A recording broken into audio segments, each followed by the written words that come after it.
Hello YouTube, this is Alex for Alex's Flying Club, coming back with another video from Microsoft Flight Simulator 2004. This time, as we continue our journey across the United States, we're going to be in a Cessna 172 aircraft. And I'm going to take a look at the startup procedure for this aircraft, and also pay particular attention to the navigation radios that I was talking about yesterday. I think it's easier to see how these nav aids work on this aircraft rather than on the old yet venerable DC-3. So here I'm pushing the aircraft back to taxi in the same way that I did in the previous video with Shift P. And for some reason, when you stop it by hitting Shift P again, it's gonna smack the tail against the ground for some unknown reason, but it didn't seem any worse for wear, so just kept going. And splat. Oh well.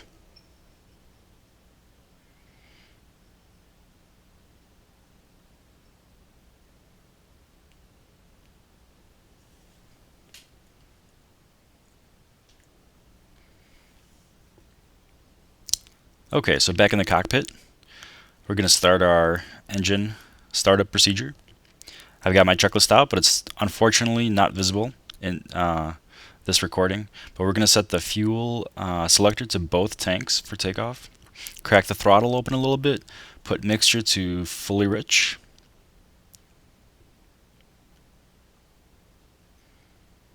Make sure that the prop is clear. Turn on the master battery switches. Turn on the fuel pump for engine startup. And give it a go.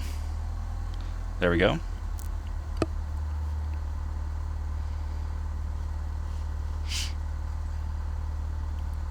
Fuel pump can go off. Turn on our all necessary lights.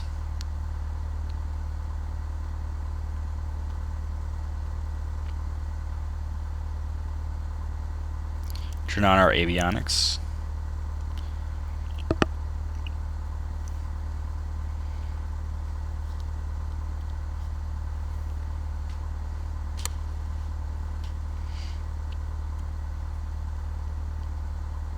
And start our taxi procedure.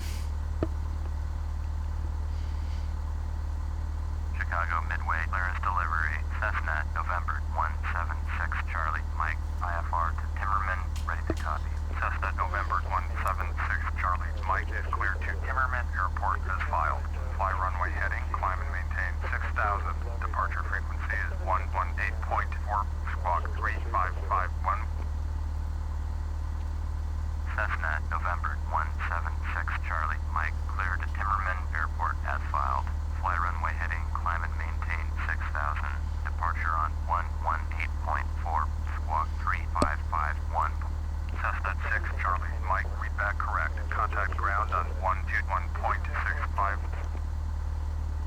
So we are going to do an IFR flight again, Cessna, November 176 like last video. Charlie, Mike, with Juliet, ready to taxi IFR. Cessna, November 176 Charlie, Mike, taxi to and hold short of runway 31, right via taxiway Echo. Contact tower on 118.7 when ready. Taxiing, hold short, runway 31, right via taxiway Echo. Cessna, November 176 Charlie, Mike. So we've turned on progressive taxi, and now we're going to follow that line to our runway.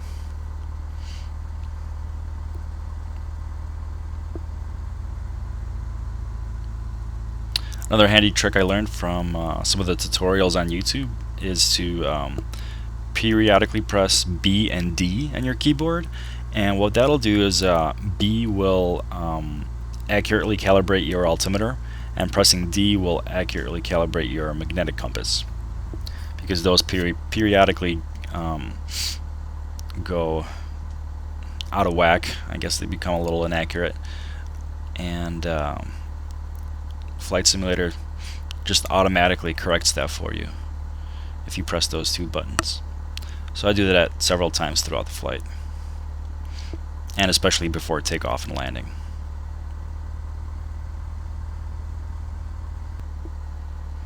Okay, so we've taxied to the runway.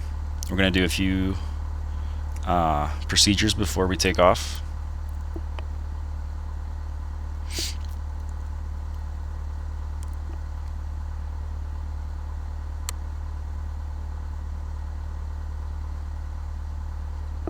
Put our parking brake back on.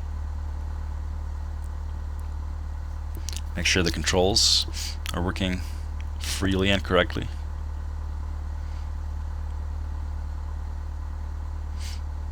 Check that our fuel level is adequate. Mixture at 100%. Both fuel tanks selected. Put our elevator trim to the takeoff level. There's a little notch right there that indicates the level it should be at for takeoff. And right after takeoff, you can use the elevator to control the climb to keep it at a constant speed of 80 knots, or you can put it on autopilot if you have those settings set up, which I will do right now.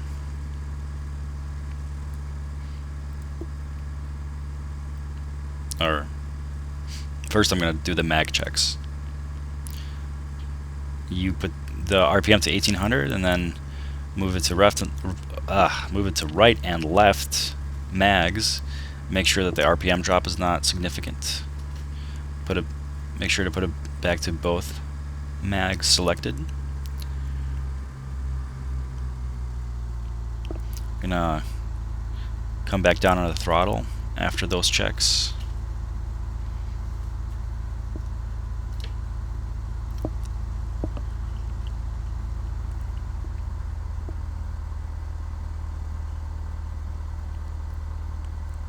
Gonna turn our landing lights on for takeoff.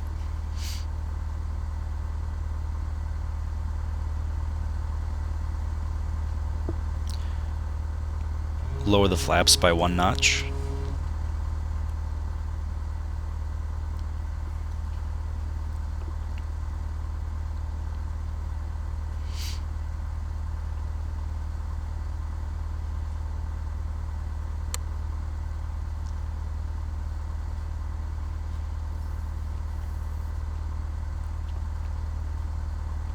And here's where we'll set up our autopilot controls. So we are going to set the altitude to, I believe, 6,000 is what I had it at, which will be our cruising altitude, at least initially.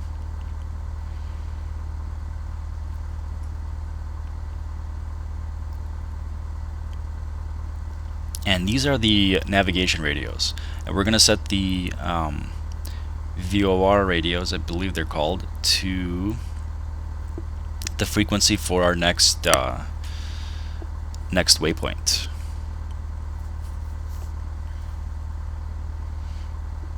We're going to put that on standby mode and switch it to active.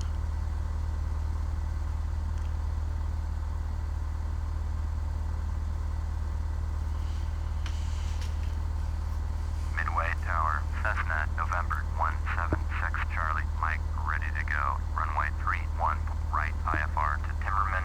Cessna, November 176 Charlie, Mike, cleared for takeoff. Runway 31, right. Cleared for takeoff. Runway 31, right. Cessna, November 176 Charlie, Mike. So one of the reasons I wanted to do a video with the Cessna was because it's a good plane to learn the basics of Flight Simulator on, which I have been doing. And then also I wanted to show an ILS approach, an instrument landing approach, which you can do in this aircraft, but I couldn't do in the default DC-3 by Microsoft. But this aircraft is equipped to do that, and I think it's really cool because it pretty much automatically lands the plane for you in all respects except for the last few seconds where you have to take over the controls manually. But it's a really fun way to land, and I'll show you that later in the video. So we're gonna roll here and put the nose up at about 65 knots.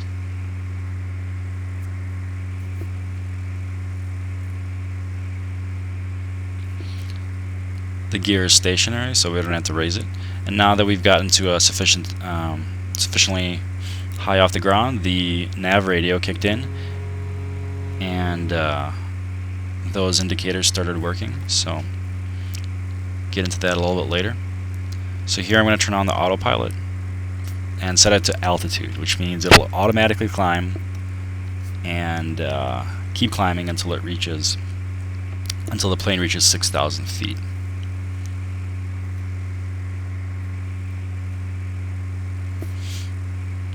And there's a bug in Flight Simulator 2004, or so I hear, that you can't adjust the heading unless you click the heading twice on the autopilot panel, which I just did a minute ago.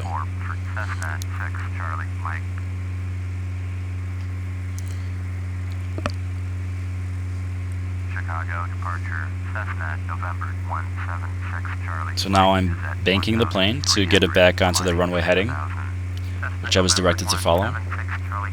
Chicago departure, Roger. Current altimeter 2983. Cessna 6 Charlie Mike.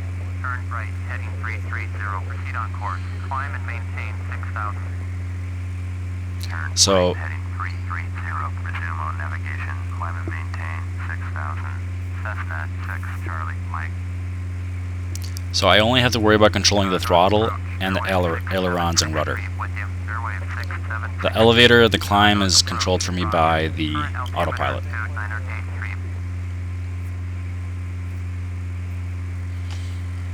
So we've taken off from Chicago Midway Airport, and we're going to be going to Milwaukee. And our current destination is Timmerman Airport, I believe it's called.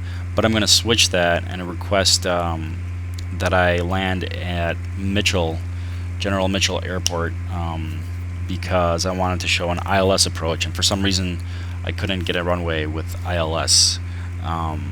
Couldn't get cleared to land on a runway with ILS at the initial airport. So that's something else that I learned how to do, is to switch your destination airport with IFR. I really like the interface for communicating with the air traffic control. It's really intuitive and really easy and fun to use as well.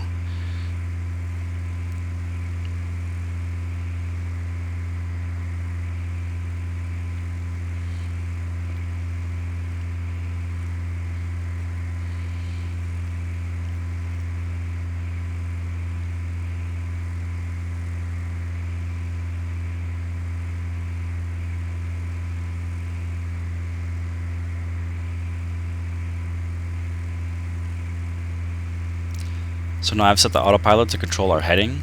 So now I only have to worry about the throttle, and I can change our heading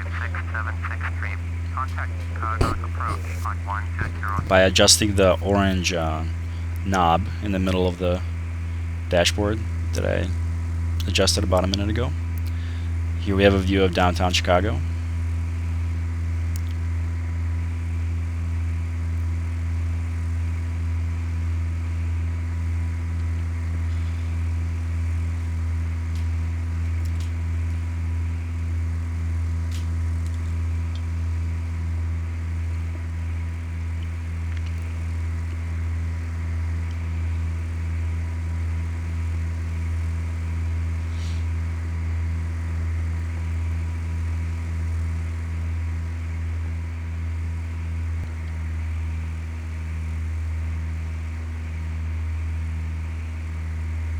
Coming up on 6,000 feet, and below us we're gonna see O'Hare Airport. We're gonna fly right over it. It's one of our waypoints.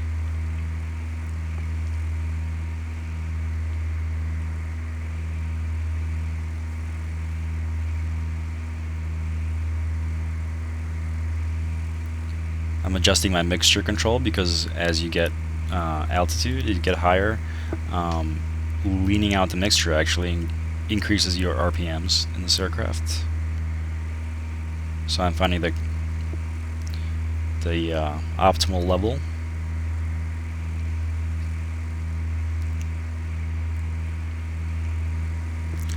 And there we have O'Hare International Airport.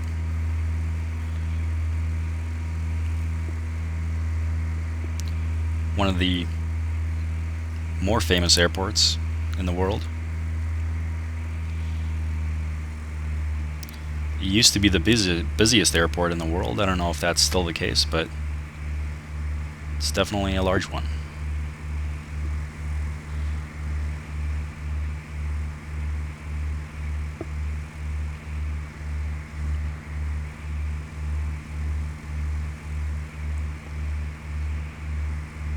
So as we leveled out at 6,000 feet, we the autopilot automatically did that for us, and I just have to control the throttle to make sure that we're not overstressing the engine. I throttled back a little bit because we're going to pick up speed right now.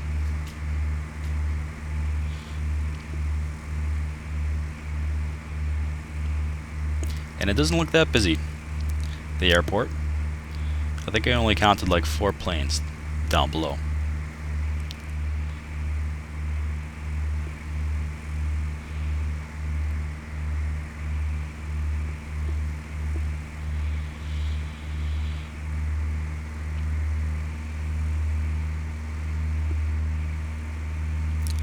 Adjusting my autopilot heading to keep it on 330. Approach, Cessna November 82976 with you. Cessna November 82976, Chicago's approach, roger. Current altimeter 2952.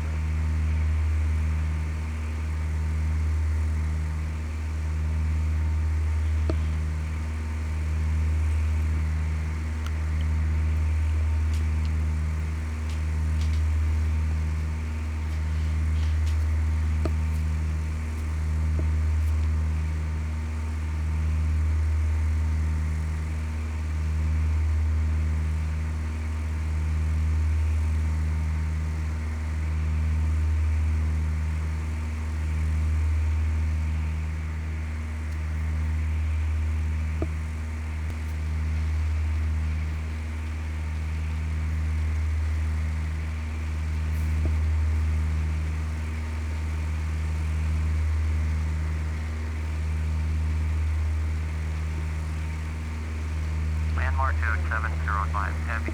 Contact Chicago departure on 133.5. Going to 133.5, landmark 2705 heavy.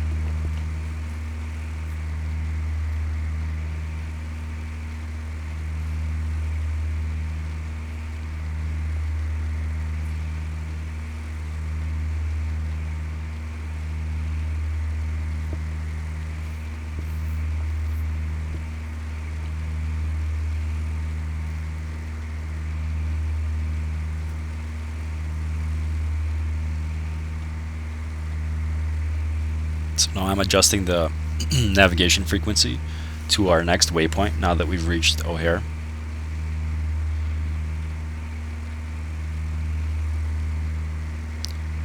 And as I change that frequency, you saw the indicator dials on the left move.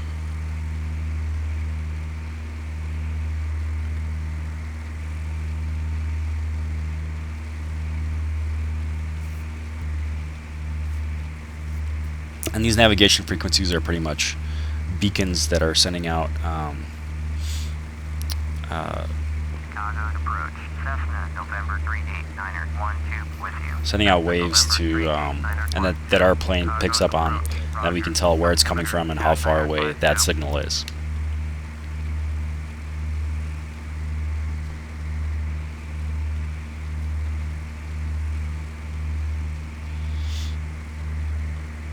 Cessna 6 Charlie Mike, turn left heading 345. Turn left heading 345. Cessna 6 Charlie Mike.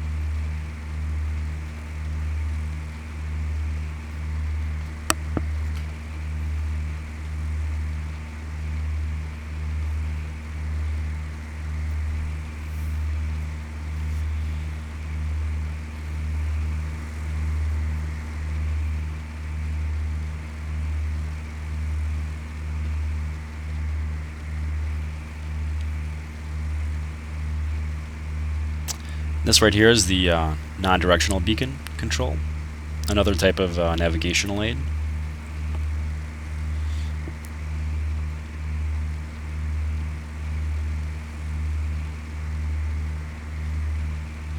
I'm going to set it to a frequency, but I don't think I was in range to pick up the signal.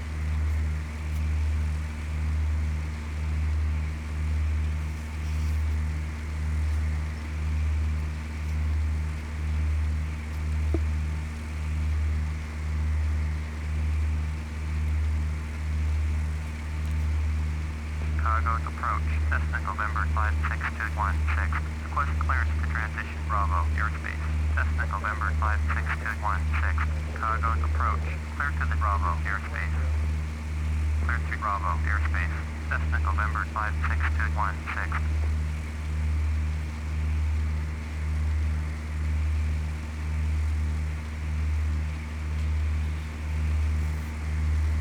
Still getting the hang of these radio navigation techniques and what they all mean.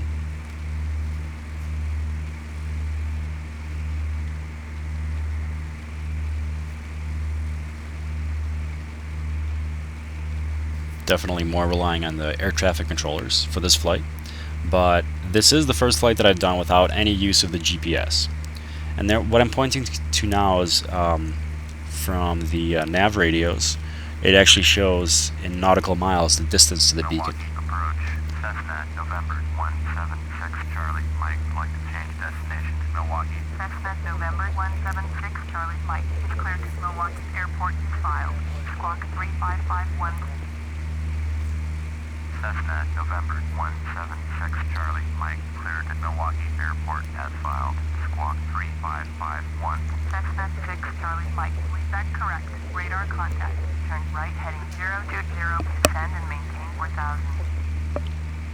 Cessna 6 Charlie Mike, you are 260 miles south. Turn right heading 030, descend and maintain 4000. Expect sector visual, runway 25 left approach. So that's how I changed my airport through the air traffic control interface to be in Mitchell Field, Mitchell Airport, I guess. So here I'm going to demonstrate the ILS landing technique. I did have one. I've turned off the altitude autopilot and put it on approach. And here's the really cool part about ILS landings. Right now I'm not doing anything to the plane. The only thing I can control is the throttle. Everything else is on autopilot, and it's going to approach the runway on its own using the navigational aid coming from near the runway. You have to set it to the right frequency, which you can look up on various websites. And yeah, as I was saying, this is my second approach on this airport. The first time I did it, I confused the localizer on one of the runways for something that I can use as an ILS landing instrument.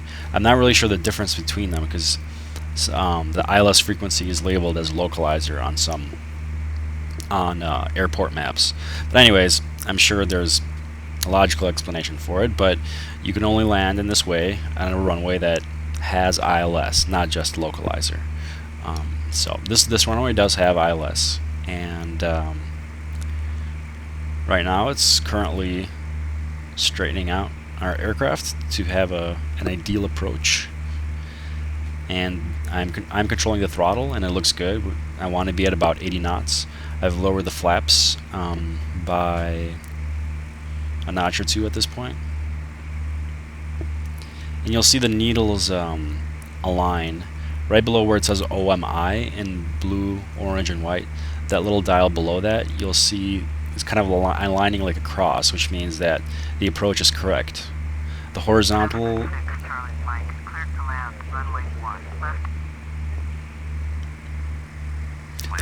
line indicates whether you're above or below the ideal descent level, and the vertical line indicates whether you should go right or left to line up with the runway.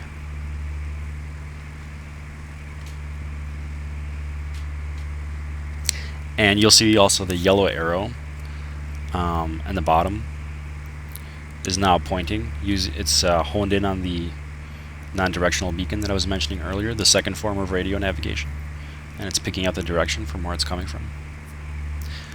That one is less accurate. That form is less accurate. Well, I shouldn't say less accurate, but it gives you less information. You can't tell how far away the signal is coming from. So the PAPI lights confirm that we are indeed descending at a good level, a good rate.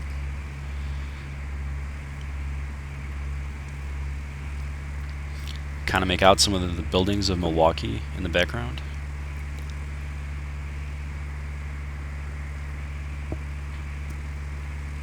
And again, I'm not doing anything with the controls. The plane is pretty much flying itself, which is really cool.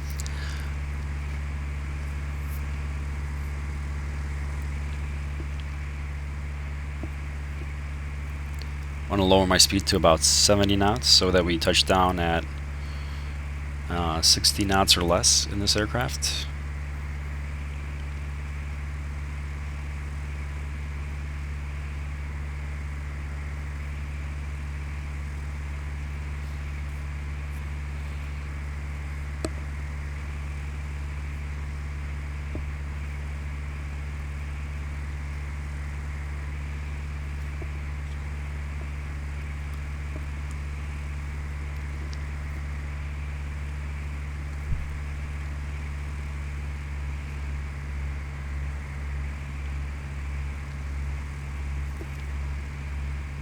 And at the last minute, I turn off the autopilot. Or I will in a second.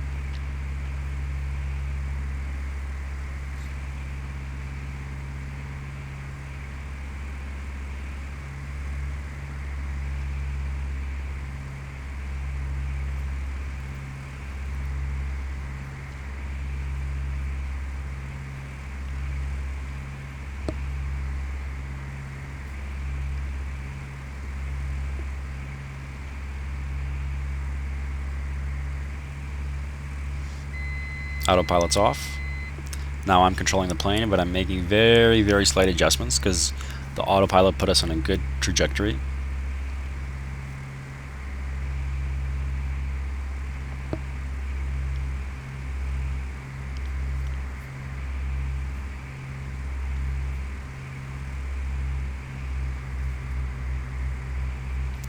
And I could still use the ILS indicators if I wanted to, but I'm doing it visually at this point.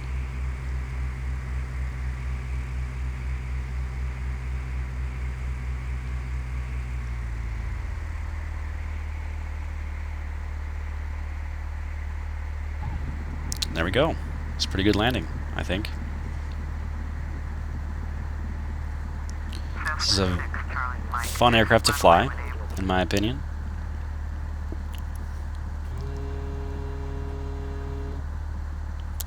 I'm gonna taxi off the runway here. I mentioned a video or two ago that I was considering signing up for the DC-3 World Rally 2013 by DC Airways, and I did sign up for that today. So I'm looking forward to doing as many of those flights as I can, and hopefully sharing them on YouTube. 1.8 Cessna 6 Charlie Mike. And I like the DC-3, but I also like some of the modern instrumentation that an airplane like the Cessna has. Milwaukee So ground, Cessna November 176 Charlie Mike, taxi to the gate. Cessna November 176 Charlie Mike, taxi to gate Golf 10 via taxiway Sierra Tango Echo Mike November. Taxiing to gate Golf 10 using taxiway Sierra Tango Echo Mike November. Cessna November 176 Charlie Mike. So to continue my thought from a second ago, I was looking at the DC-3 Airways website, and I found some panels and consequently cockpits that are for the DC-3, made by one of the members of the virtual airline, and I'm gonna hopefully demonstrate that in a flight tomorrow. It's pretty much the default DC-3 that comes with Flight Simulator 2004, but that's been modified. The physics have been improved a little bit to make them more realistic, and Some of the cockpit panels have modern instrumentation like the ILS instruments and various other radio navigation devices. So I'm looking forward to trying that out. And for the rest of this video, we'll just run through a engine shutdown procedure for the Cessna.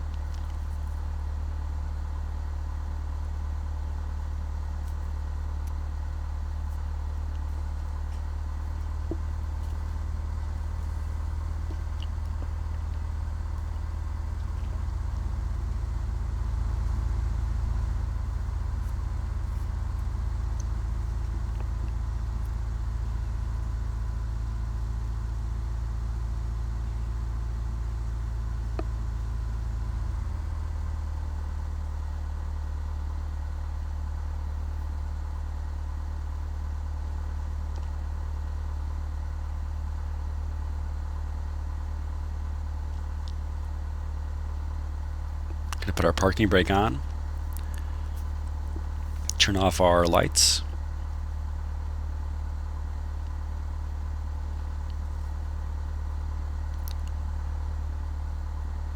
turn off our avionics, turn off the engine by cutting the mixture, leaning it out completely.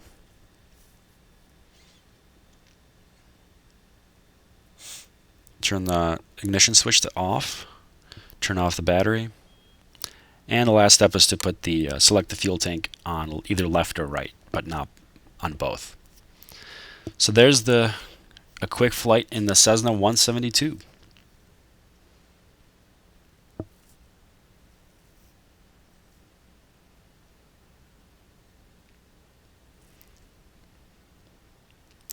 Thank you guys for watching, and I hope to see you soon.